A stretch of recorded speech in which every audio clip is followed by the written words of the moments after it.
ang daddy's love.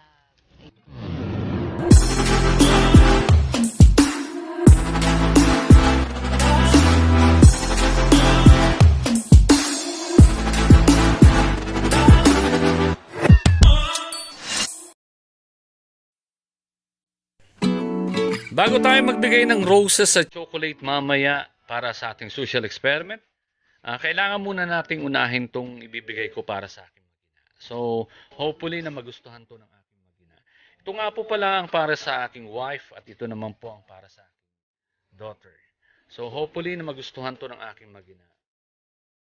Few minutes later. Happy Valentine's!